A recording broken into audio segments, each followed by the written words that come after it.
Hello guys, welcome back to my YouTube channel. So आज का topic है कि मैं वन बाय वन ओपन करूँगी सारी प्रॉब्लम्स को। आज का टॉपिक है हमारे डिप्रेशन से related, sadness and depression and मतलब कि दुख वगैरह ये सब जो भी है ह्यूमन टेंडेंसी में क्यों है, सब के बारे में हम आज बात करेंगे। जैसे कि आज कल अगर हम डेटा देखेंगे तो 280 मिलियन के आसपास लोग डिप्रेशन में हैं, ठीक है, दुनिया में। What will be the reason behind this? इसका रीज़न क्या है? रीज़न ये है कि अवेयरनेस नहीं है। अगर हम चीज़ों की अवेयरनेस रखेंगे तो उससे लॉजिकली डिप्रेशन जैसी प्रॉब्लम से सॉर्ट आउट किया जा सकता है विदाउट एनी मेडिसिन्स। अगर हम कॉन्सेप्चुअल अंडरस्टैंडिंग रखेंगे चीज़ों की तो हमें एक पर्पस मिलेगा, हम पर्पस के अकॉर्डिंग जिएंगे।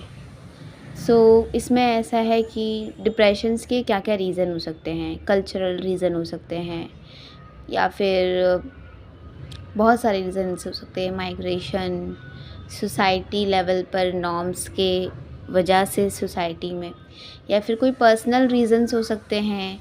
कोई हार्ट ब्रेक हो सकता है, कोई इंसिडेंट हो सकता है, किसी की डेथ हो सकती है, या फिर हमारी लाइफ में कोई पर्पस नहीं है, मतलब वाई वी आर, मतलब हम लोग क्यों जी रहे हैं। बहुत सारे रीज़न हो सकते हैं, बट जनरली थोड़ा बहुत सैड होना is not depression on the daily basis, okay. But अगर हम लोग बहुत लंबे समय तक के सैडनेस फील कर रहे हैं, एक ही बैकग्राउंड में, हम बैक ऑफ द माइंड अगर एक ही चीज़ चल रही है कि सिर्फ सैडनेस चल रही है लाइफ की, तो उससे ये होगा कि डिप्रेशन बढ़ता चला जाएगा। मतलब वो प्रॉब्लम सॉर्ट आउट नहीं हो रही है, बट प्रॉब्लम बढ़ती चली जा रही है ना।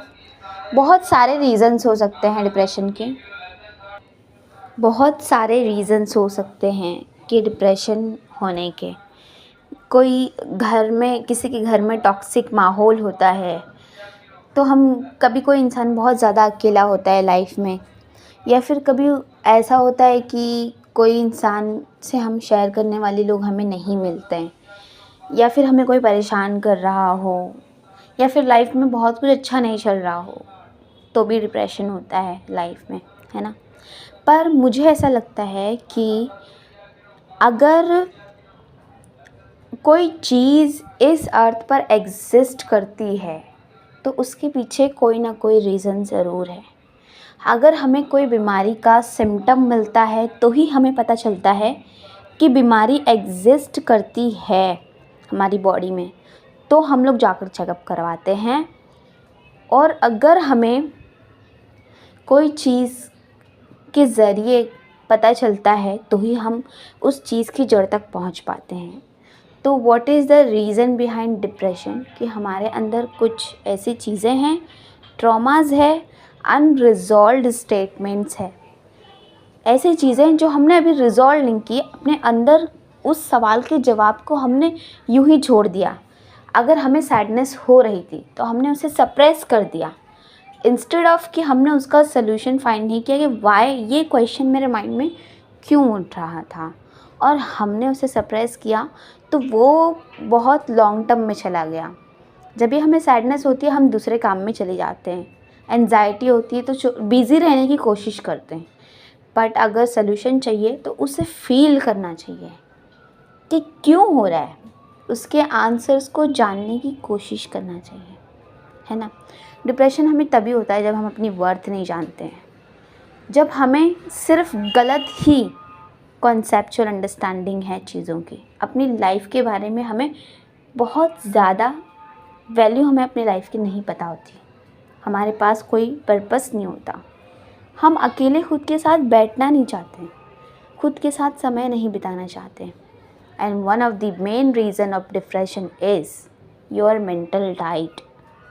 मेंटल डाइट मतलब कि तुम क्या कंज्यूम कर रहे हो मेंटली सोशल मीडिया पर, ठीक है। सोशल मीडिया पे बहुत ज़्यादा इसका सबसे बड़ा इम्पैक्ट है कि आजकल लोग दिल टूटता है तो लोग आकर के रील्स बनाते हैं और अपने दिल की दुख भरी कहानी, उससे हमारा बिलीफ सिस्टम फॉर्म होता है। जो भी हम देखते हैं उससे हमारा बिलीफ सिस्टम फॉर्म होता है, जो सुनते हैं उससे हमारा बिलीफ सिस्टम फॉर्म होता है, जो हम पढ़ते हैं उससे भी हमारा बिलीफ सिस्टम फॉर्म होता है।